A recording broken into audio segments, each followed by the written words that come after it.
When I filmed last week's devotion, the ground was frozen, the air was cold, we were in the grasp of winter, hoping for spring, and a soft blanket, a real light blanket of snow covered the ground. This week, there's no more snow. It's muddy as anything. I left my jacket back in the car, didn't take it out. It's warm. Spring is in the air.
Wow. Although the temperature has hit 60 degrees today and the snow is all gone, there's still a little sheet of ice over the lake, and the wind, it's a March wind blowing like crazy today. Well, what I want to talk about today is immigration and the immigration crisis that we're having in the United States. Don't worry, I'm not going to talk a long time about it. A degree in philosophy or religious studies is not the kind of background that helps a person learn about, for instance, the internal combustion engine. And you and I watching the news every day does not make us experts on political science. There is an issue that several sittings of Congress haven't been able to cure, and their presidents, one after the other, have not been able to get a good handle on it, and I doubt that I know enough to say much intelligently about it, but what I do know might be worth hearing. I know that there must be some sort of limit to how many people we as a country can absorb without it causing damage to everybody, us and the people coming in.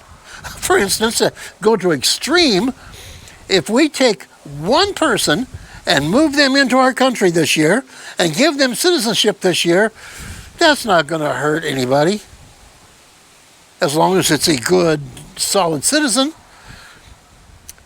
If we move 8 billion people into our country this year, we're not going to do them any good. We're not going to do us any good.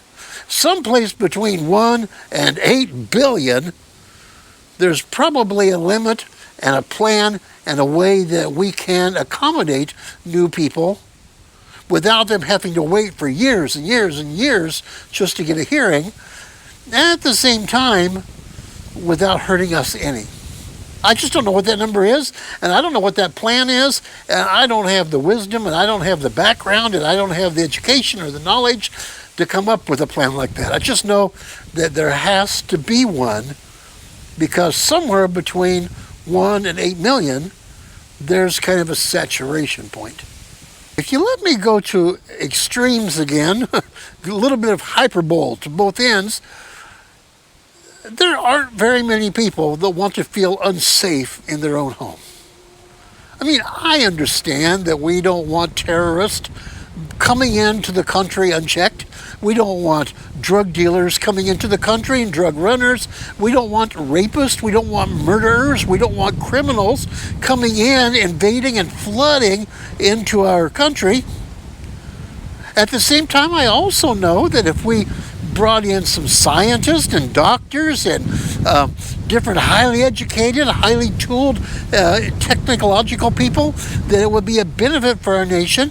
So there are some people that we probably don't want in, and there are some people that we probably do want in. There's a gap in the middle. I mean, not everybody that comes in is a criminal, and not everybody that comes in is, some sort of technological wonder child. So someplace in the middle, there should be some room without being dangerous. I just don't know how to do it. I'm not that smart. And I won't keep going on and on because I just would be guilty of talking about things I don't know anything about. Without me wasting a lot more time on things I don't know much about and trying to act like I know something that I don't, let me confine my remarks to things that I do have at least some minuscule familiarity with. And that is things of the heart, things of the mind, the guiding stars that we use to follow our compass in life. I'm not hearing these base principles of what it means to be an American in a lot of this discussion that just kind of leans between, this side, that side, and goes to extremes. So let me remind all of us of this. And if it doesn't do any good on the national level, on the local level, it might soften a few of our ideas on this issue.